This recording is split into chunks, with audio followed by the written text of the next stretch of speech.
सो नमस्ते बच्चों, होप आप लोग सब बढ़िया होंगे। Human health and disease chapter बच्चों हम लोग पढ़ रहे थे और इसमें आज जो हम लोग पढ़ेंगे वो पढ़ेंगे एलर्जी, ऑटो इम्यून डिजीज और इम्यून सिस्टम के बारे में। ठीक है, उससे पहले हम लोग पढ़ चुके हैं एक्टिव इम्यूनिटी, पैसिव इम्यूनिटी क्या होती है, इम्यून रिस्पॉन्स कितने टाइप्स का होता है, प्राइमरी रेस्पॉन्स होता है, सेकेंडरी रेस्पॉन्स होता है। उसके अलावा एंटीबॉडी का जो स्ट्रक्चर था वो मैंने आप लोगों को बता दिया है, जो H2L2 चेन होती है वो। तो जिन बच्चों ने अभी तक भी पढ़ाई स्टार्ट नहीं की है तो वो स्टार्ट कर दे, नोट्स बनाना स्टार्ट कर दे, क्वेश्चन बेस्ड स्टडी स्टार्ट कर दे, क्वेश्चंस लें आप और क्वेश्चन का आंसर लिखना शुरू कर दें आप लोग, है ना। कोई भी आप टॉपिक पढ़ लो, उस टॉपिक के बाद में आप उसमें देखो कि इस टॉपिक से रिलेटेड क्या क्या क्वेश्चंस बन सकते हैं। That's the way of starting. ठीक है बच्चों, पढ़ने से रिजल्ट नहीं आते हैं, आपको बेसिकली क्वेश्चन समझने पड़ेंगे कि किस तरह से क्वेश्चन उस पर बन सकते हैं और उसका आंसर लिखे वही जाके रिजल्ट आते हैं। ठीक है, एलर्जीज तो सबसे पहले बात करते हैं हम लोग एलर्जीज की। एलर्जी कई लोगों को होती है, आपके आसपास भी आप देखो तो कई लोगों को एलर्जी मिलेगी। कई बच्चे जानते होंगे कि मुझे भी एक पर्टिकुलर एलर्जी है, जो वेदर चेंज होता है उससे एलर्जी हो जाती है।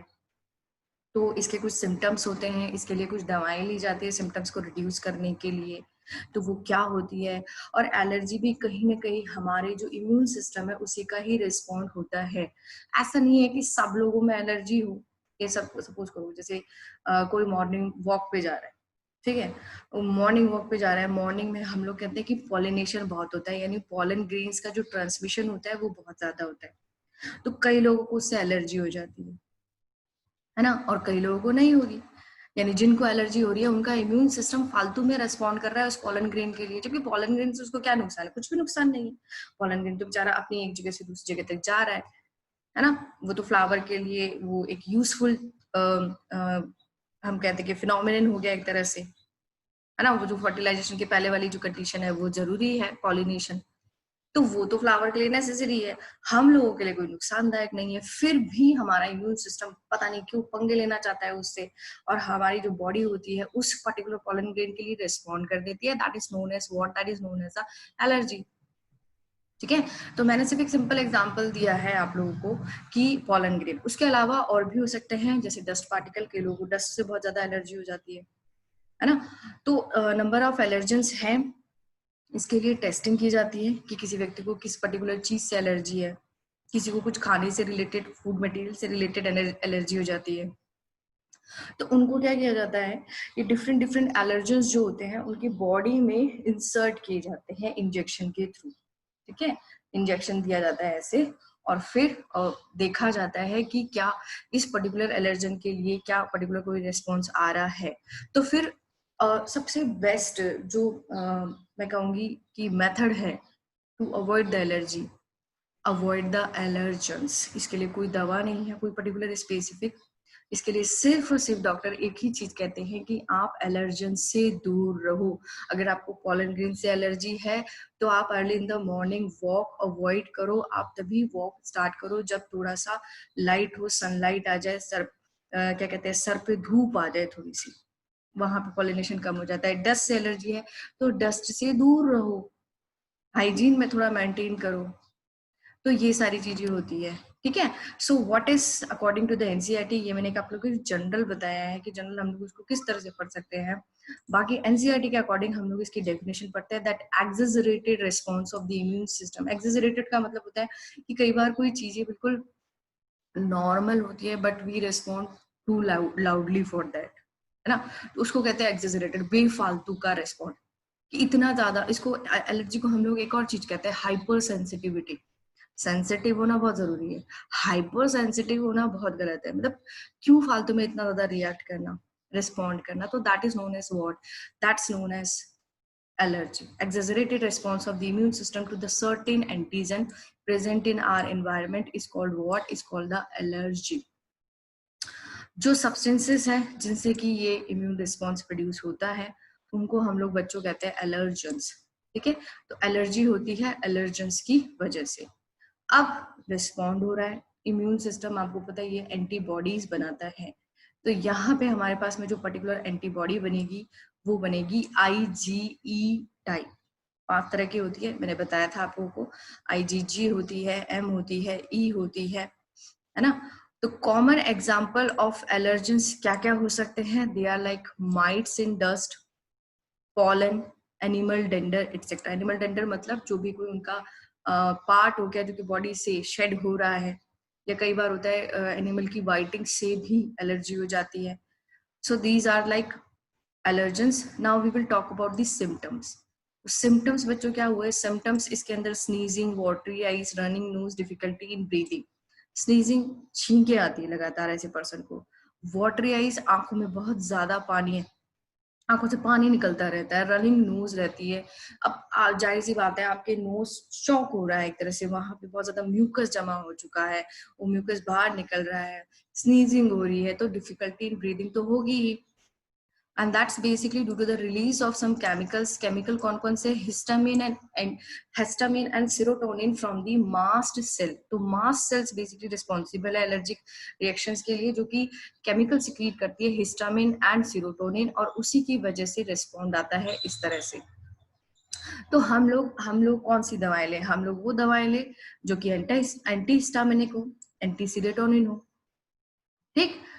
नेक्स्ट हमारे पास में पॉइंट है, for determining the cause of allergy the patient is expose to और injected with the very small doses of the possible allergens. ये मैंने आपको पहले ही बता दिया कि डिटरमाइन करना है कि किस वजह से एलर्जी, हमें नहीं पता चलता कि किस वजह से एलर्जी बस हो गई, तो उसके लिए क्या किया जाता है कि पेशेंट को एक्सपोज किया जाता है या इंजेक्ट किया जाता है डिफरेंट डिफरेंट एलर्जेंस के लिए, और फिर उसकी जो रिएक्शंस होती है उसकी स्टडी की जाती है। ठीक है, आगे होगी आप लोगों को बात समझ में कौन सी, तो इसके अंदर एंटीबॉडी बनती है। ठीक है, एक पॉइंट ये हो गया आपका। एक पॉइंट आपका ये हो गया कि कौन सी सेल्स इसमें रिस्पॉन्सिबल है for the releasing of this substances, क्या इसके सिम्टम्स है वो आपको याद होने चाहिए, और एक इसकी डेफिनेशन भी।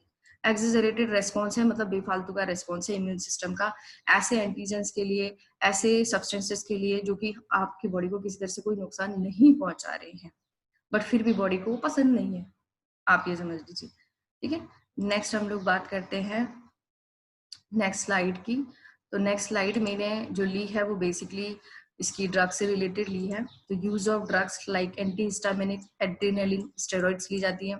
सेट्रेजिन आप लोगों ने नाम सुना होगा, सेट्रेजिन जो दवा ली जाती है वो बेसिकली इसी केस में ली जाती है somehow.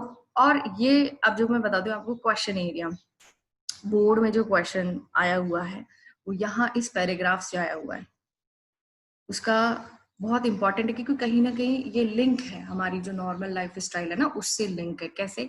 somehow the modern day lifestyle has resulted in lowering of immunity and more sensitivity to allergens. More and more children in metro cities India suffer from the allergies and the asthma due to sensitivity of the environment. This could be because of the protected environment provided early in their life. This is very important point to be। तो आप लोग देखते होंगे कि आजकल छोटे छोटे बच्चों में ही अस्थमा हो जाता है। उसका रीजन जो है बच्चों वो बेसिकली है कि शुरुआत से ही उनको एक प्रोटेक्टेड इन्वायरमेंट जो है वो प्रोवाइड किया जा रहा है ना।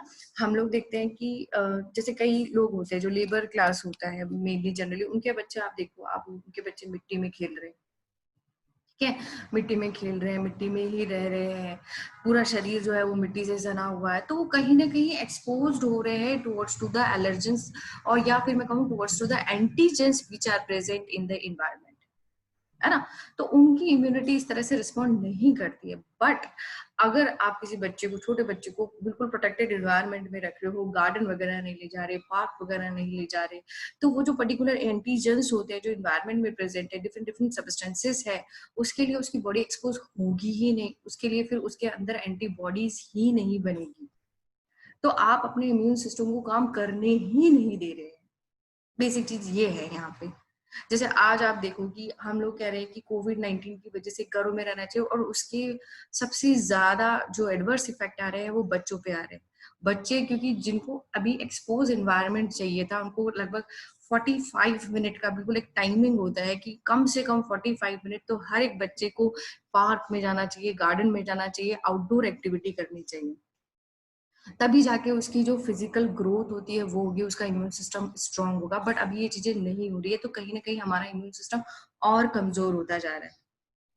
ठीक है, तो ये यहाँ पे क्वेश्चन यहाँ पे निकल के आता है कि why the children in the metro cities of the India suffer from the allergy and asthma more. ठीक है, व्हाई? तो यहाँ पे हम लोग आंसर दे सकते हैं because they are provided a protected environment early in the life. They are not exposed to the certain substances which are present in environment, है ना, उनको घरों में ही रखा जाता है, तो इस वजह से वो एक्सपोज नहीं हो पाते हैं टुवर्ड्स द सर्टेन सब्सटेंसेस, और इस तरह से उनका इम्यून सिस्टम स्ट्रांग नहीं हो पाता है। तो this is all about the allergy. Next हम लोग बात कर लेते हैं ऑटो इम्यून डिजीज की। तो ऑटो इम्यून डिजीज क्या होती है? आपकी ही इम्यूनिटी आपके लिए खतरनाक बन गई है, तो उसको हम लोग कहते हैं ऑटो इम्यूनिटी। हमारी बॉडी में एबिलिटी है to distinguish what is your और व्हाट इज नॉट योर्स। ये हमारी बॉडी में एबिलिटी है ना। कोई भी फॉरेन पार्टिकल आपकी बॉडी में गया, बॉडी उसके लिए रिस्पॉन्ड करेगी। बट ऑटो इम्यूनिटी के केस में बॉडी की जो ये रिकॉग्निशन जो एबिलिटी होती है, जो सेल्फ रिकॉग्निशन एबिलिटी होती है, वो खत्म हो जाती है, लॉस्ट हो जाती है, और बॉडी आपकी ही जो सेल्स होती है उन पे अटैक करने लग जाती है।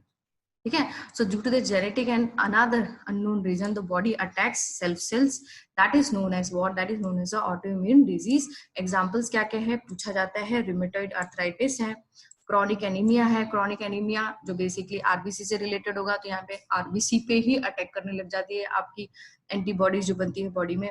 उसके अलावा क्रॉनिक हेपेटाइटिस लीवर सेल से रिलेटेड हो गया, जहाँ पे लीवर सेल डैमेज हो जाएगी। माइस्थेनिया ग्रेविस, जहाँ पे बेसिकली मसल्स डैमेज होगी। और मल्टीपल स्क्लेरोसिस, जिसमें की जो माइलिन शीट होती है नर्व सेल के चारों तरफ जो प्रेजेंट होती है, वो ही डैमेज होने लग जाती है। ठीक है, तो आपकी खुद की ही सेल्स को इम्यूनिटी, आपका जो इम्यून सिस्टम है वो खत्म कर रहा है, उसको कहते हैं ऑटो इम्यून डिजीज। ठीक है, तो होप आप लोगों को ये दोनों टॉपिक समझ में आ गए होंगे। नेक्स्ट हम लोग कंटिन्यू करेंगे हमारी गूगल मीट में।